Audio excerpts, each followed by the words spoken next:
Viewers, آج کا پہلا سوال ہے ماڈل ٹاؤن لاہور سے شیر سلطان۔ سوال بڑا دلچسپ ہے۔ وہ کہتے ہیں جی بہادری کیا چیز ہے؟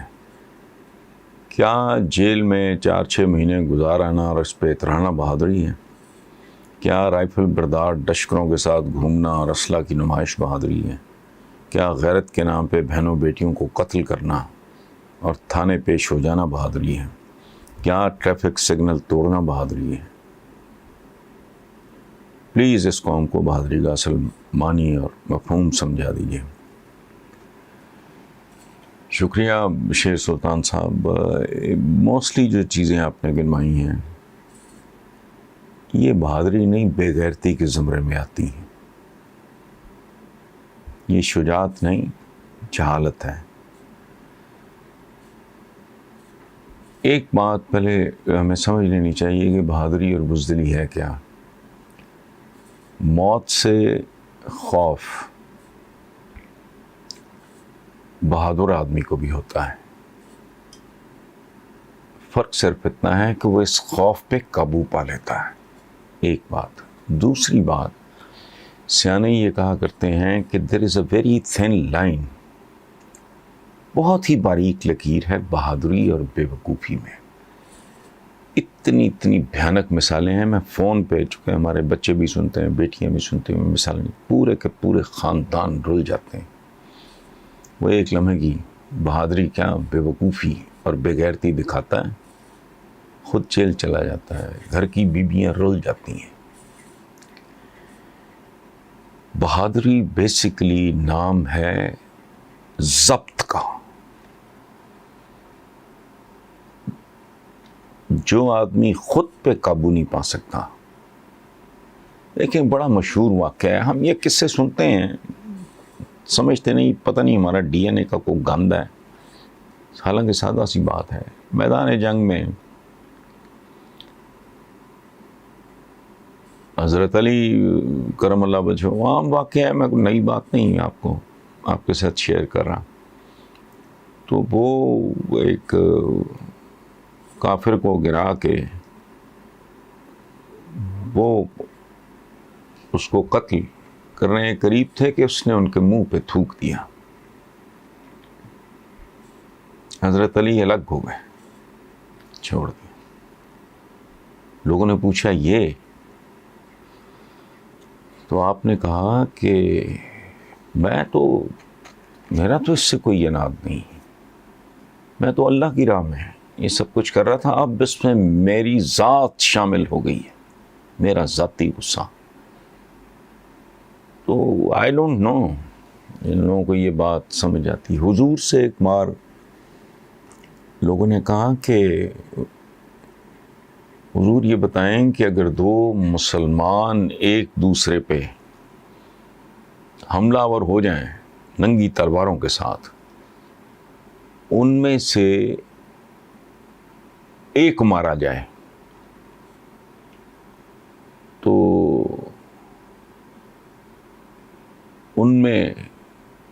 ان کا سٹیٹس کیا ہوگا؟ حضور نے فرمایا دونوں جہنمی۔ وہ جو قاتل ہے وہ تو ہے ہی ہے، جو مقتول ہے وہ بھی جہنمی ہے۔ لوگوں کو حیرت ہوئی، یہی وزڈم ہے حضور کی جو کسی اور انسان کو نصیب نہیں ہوئی۔ آپ نے کہا کیونکہ نیت اس کی بھی یہی تھی، اس کا بس نہیں چلا، دوسرے کا چل گیا۔ یہ تو ہے حرمت جان کی مسلمانوں کے درمیان۔ آپ بات کر رہے ہیں بہنوں اور بیٹیوں کی، اپنے ہم وطنوں کی، ہم مذہبوں کی، یا فار دیٹ میٹر انسان کی۔ سو ہمارے ہاں بے غیرتی کو بہادری سمجھا جاتا ہے۔ بہادری نام ہے ضبط کا، اپنی لگامیں کھینچنے کا۔ اور اچھے برے آدمی میں فرق بھی یہی ہے کہ برا خیال اچھے آدمی کے ذہن میں بھی آتا ہے۔ جو برا ہوگا وہ کر گزرے گا، جو اچھا ہوگا وہ اپنے پہ ملامت بھیج کے پیچھے ہٹ جائے گا۔ سو یہ جو کچھ آپ کہہ رہے ہیں، ایک بلوچستان کے ایک رائٹر ہیں، ان کا افسانہ ہے غیرتی. وہ غیرت کے نام پہ قتل کرتا ہے، بڑا خوبصورت نوجوان لڑکا، بہت خوبصورت. وہ غیرت کے نام پہ قتل کرتا ہے، اس کو جیل ہو جاتی ہے. پھر اس کے ساتھ جیل میں کیا ہوتا ہے اس خوبصورت لڑکے کے ساتھ، اور پھر وہ اس بے غیرتی کے ساتھ تھرو آؤٹ جیل کرتا ہے. اس افسانے کا نام ہی غیرتی یہ نام ہے. بہرحال اس سے زیادہ میں کیا کہوں.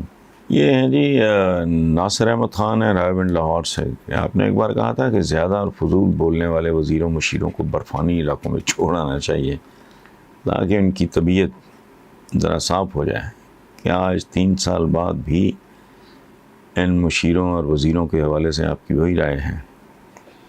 ناصر خان صاحب، رائے تو میری وہی ہے، لیکن ایک بات میں عرض کر دوں، ایسی باتیں سمبولک ہوتی ہیں. ایگزیکٹلی یہ نہیں ہے کہ آپ جہاز بھریں ان کا اور سائبیریا میں چھوڑ آئیں، وہاں یہ بیچارے منجمد ہو جائیں، فریز ہو جائیں. ایسا نہیں ہے. جب ہم کہتے ہیں کہ جی سروں کا سمندر تو نہیں ہو سکتا نا، تو ایسی زندگی سے تو موت بہتر ہے. تو اس بندے کو مر کیوں نہیں جاتے بھائی؟ سو یہ سمبولک باتیں ہوتی ہیں کہ جب بندے کا دل دکھتا ہے تو وہ پھر اس طرح کی باتیں کرتا ہے. میں نے کسی کمزور لمحے میں یہ بات کر دی ہوگی کہ مطلب یہ ہے اس کا کہ ان لوگوں کو ہوش کرنا چاہیے. تم لوگ رول ماڈلز ہو، تم رہنما یا لیڈر کیا ہوتا ہے؟ یہ صرف جھوٹ سچ بول کے پیسہ دھاندلی روپیہ طاقت غنڈہ گردی کر کے اسمبلی میں پہنچ جانا تو لیڈری نہیں ہے. لیڈری تو اس بات کا نام ہے کہ آپ انسپائر کرو لوگوں کو، موٹیویٹ کرو، موبلائز کرو فار سم تھنگ گڈ. یہ جی طاہرہ حیدر ہیں اورنگی ٹاؤن کراچی سے کہ اگر عمران خان اگلے 2 سال کے اندر مہنگائی پہ جزوی قابو بھی پالے، قیمتیں کچھ کم ہو جائیں، تو اس کا تحریک انصاف کو کتنا فائدہ اور اپوزیشن کو کیا نقصان ہوگا. دیکھیں بیٹا، یہ قابو اگر پالیں گے، کم ہی کر دیں گے، کنٹرول ہی کر لیں گے، تو اس وقت پریکٹیکلی پی ٹی آئی کے خلاف اگر کوئی چیز استعمال ہو رہی ہے تو مہنگائی کا ہتھیار ہی استعمال ہو رہا ہے، اور تو کوئی خاص بات نہیں ہے. ان کی منزلیں بھی ٹھیک ہیں، ان کی ڈائریکشن بھی ٹھیک ہے. تو اور اندر سے سچی بات یہ ہے کہ یہ بہت بری طرح پینک کر چکے ہیں کہ اگر عمران کو پراپر مناسب وقت مل گیا، ٹرم پوری کر لی، تو شاید یہ ہمیشہ کے لیے پیک اپ ہو جائیں. جاوید پٹھان صاحب ہیں جی حیدرآباد سندھ سے. وہ کہتے ہیں جی روشنیوں کے شہر کراچی کے حالات کب اور کیسے بدلیں گے، اور کیا یہ کہنا درست نہیں ہوگا کہ جب تک بھٹو زندہ رہے گا کراچی کے حالات کبھی نہیں بدلیں گے. یہ اگین یہ ایک سمبولک بات ہے. یادوں میں جو شخص زندہ ہو، باتوں میں زندہ ہو، اپنے اچھے برے فیصلوں میں زندہ ہو، وہ اس معنوں میں استعمال ہوتا ہے. Otherwise somebody who's late to rest forever، تو اس نے کیا زندہ ہونا ہے. اور ویسے بھی یہ ایکسپلائٹیشن ہے، نعرے بازی ہے. جیسے خود بھٹو کا اپنا ایک نعرہ تھا، روٹی کپڑا مکان. بنیادی بات یہ ہے کہ ہمیں اپنا یہ سلسلہ شخصیت پرستی والا اس سے نکل آنا چاہیے. پریکٹیکل آپ کام کرو گے، محنت کرو گے، منصوبہ بندی کے ساتھ کرو گے، فوکسڈ ہوگے، تو کراچی کے حالات بہتر ہو جائیں گے، ورنہ بد سے بدتر ہوتے چلے جائیں گے. تو سیدھی سادی بات ہے، جتنا گڑ ڈالو گے اتنا میٹھا ہو جائے گا، جتنا زہر ڈالو گے اتنا زہریلا ہو جائے گا. ویورز، آج کے کالم کا عنوان ہے کالے قول.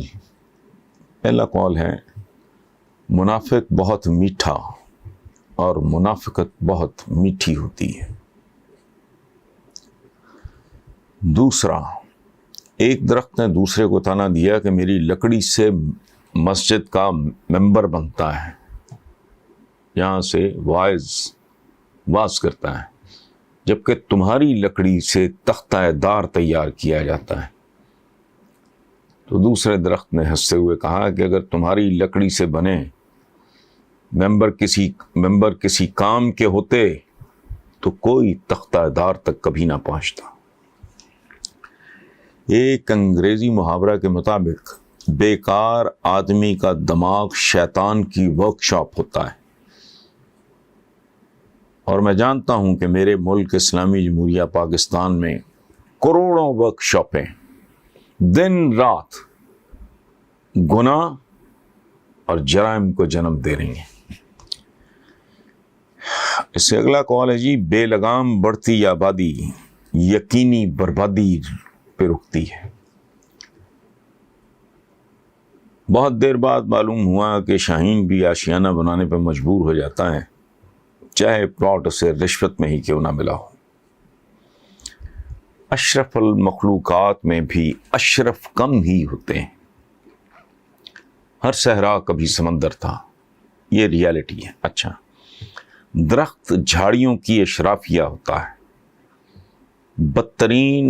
بدترین اور خطرناک ترین نشہ غربت کا ہے۔ غربت کی تعریف یہ ہے کہ آدمی اپنے پیاروں کے لیے کفن، قبر اور قاری کی فیس بھی افورڈ نہ کر سکے۔ عروج و زوال عقیدہ سے نہیں، اعمال سے جنم لیتے ہیں۔ نہ اناج، نہ انصاف، نہ علم، تو میں جانتا ہوں اس کا انجام کیا ہوگا۔ جہاں مرد غلام ہوں، وہاں کی عورت مادر پدر آزاد تو ہو سکتی ہے، آزاد نہیں ہو سکتی۔ بے شک تم غالب آؤ گے، تو جو مکمل طور پہ غالب ہیں، کہیں وہی تو مومن نہیں؟ چند مرلوں پہ مشتمل دارالعلوم، ذرا لفظ پہ غور کریں، دارالعلوم، یہ وہ لوگ ہیں جن کو دنیا کے ماڈرن علوم کے نام نہیں آتے۔ چند مرلوں پہ مشتمل دارالعلوم میں زیادہ سے زیادہ کتنا علم سما سکتا ہے؟ ہم کب تک آپس میں جھوٹ بول کے زندہ رہ سکتے ہیں؟ لیکن خیر ہے، کیونکہ ریڈ انڈین سے لے کے حشرات الارض، کیڑے مکوڑوں تک بھی تو زندہ ہی ہیں۔ کافروں کے کچھ ملکوں کی یونیورسٹیوں کا بجٹ ہمارے بہت سے نام نہاد ملکوں سے بھی زیادہ ہے۔ اللہ کا شکر ہے کہ اب ہم علم حاصل کرنے چین جا رہے ہیں، بلکہ جا چکے ہیں۔ اور یہاں میں ایک بات اور عرض کر دوں کہ ماضی کے بر صغیر پہ ہر قوم نے حکومت کی ہے، جزوی طور پہ یا کلی طور پہ۔ غیر ملکیوں نے، ایک قوم تھی جس نے حکومت نہیں کی تھی، اور اب مجھے اس کا غلبہ ہوتا دکھائی دیتا ہے۔ ایک شعر ہے میرا، زندگی موت سے بھی بدتر ہو، موت کی پھر بھی آرزو نہ کرو۔ اور یہ شعر بیسیکلی انسپائرڈ ہے نبی پاک صلی اللہ علیہ وآلہ وسلم کے ایک حکم سے کہ موت کی تمنا نہیں کرنی چاہیے۔ انسانوں کے درمیان صرف زندگی اور موت ہی یکساں تقسیم ہوتی ہے، یہ قدرت کا اصول ہے۔ انسان پیدا ایک طرح ہوتے ہیں، مرتے ایک طرح ہیں۔ باقی ایک طرح کی زندگی، ایک طرح کی شکلیں، ایک طرح کے مذہب، ایک طرح کا کلچر، ایک طرح کا قد کاٹ، ایک طرح کے رشتہ دار، ایک طرح کا انوائرمنٹ، ایک طرح کا معاشرہ نصیب نہیں ہوتا۔ سمندر اور دریا اپنے ہی اندر ڈوبے ہوئے بھی ہوتے ہیں اور تیر بھی رہے ہوتے ہیں۔ تو کبھی آپ غور کر کے دیکھیں، سمندر کو آپ دیکھو، اس کا ایک حصہ تیر رہا ہوتا ہے، باقی تو وہ اپنے اندر ہی ڈوبا ہوا ہوتا ہے۔ اچھا، صحت مند اور سوجے ہوئے آدمی میں فرق ہوتا ہے۔ ہمارے سمجھتے ہیں نا کہ بڑا صحت مند آدمی ہے، لیکن بعض اوقات لوگ صحت مند نہیں ہوتے، وہ سوجے ہوئے ہوتے ہیں۔ محبت اور محنت کا ملاپ ہی شاہکار کو جنم دیتا ہے۔ اپنے کام کو محبت سے کرو اور محنت سے کرو تو شاہکار جنم لیں گے۔ اسی لیے ساری کی ساری ماڈرن ایجادات جنہوں نے انسانی زندگی کو بہت آرام دہ پرسکون اور سیل دے دیا وہ ویسٹ سے آئی ہیں. چونکہ ہمارے ہاں محبت صرف لیلا مجنوں اور ہیر رانجھے کی، کام سے محبت اور محنت ہمارا کلچر اس کی اجازت نہیں دیتا. کام سے کہیں زیادہ آرام تھکا دیتا ہے. میرا ذاتی تجربہ بھی یہی ہے. اور ہماری ایک کلاس فیلو ہوتی تھی یونیورسٹی میں، وہ چھٹیوں کے بعد یہ کہا کرتی تھی کہ چھٹیوں کی تھکن ختم کرنے کے لیے مزید چھٹیوں کی ضرورت ہوتی ہے. قوم کو صرف ایک شے دے دو، باقی سب کچھ وہ خود حاصل کر لے گی، اور وہ شے ہے ڈسپلن، یعنی نظم و ضبط، جو ہمارے دین میں تہجد سے لے کے تراویح تک موجود ہے، لیکن ہم عملی زندگیوں میں اس پہ عمل نہیں کرتے. خود کو اللہ کے سپرد کرنا سیکھو، اور پھر دیکھو وہ تمہیں اس طرح سنبھالے گا جس طرح تم خود کو بھی نہیں سنبھال سکتے. خوشامد چیونگم کی طرح ہے. چیونگم جسے چبانے کے بعد اگل دو تو بہتر ہے، کھانا بہت خطرناک ہے. عمل کے بغیر خالی خولی جوش و جذبہ پاگل پن کے سوا کچھ بھی نہیں ہے. کوئی ہڈی بچے نہ بچے، اپنی ریڑھ کی ہڈی کو ہر قیمت پہ بچاؤ.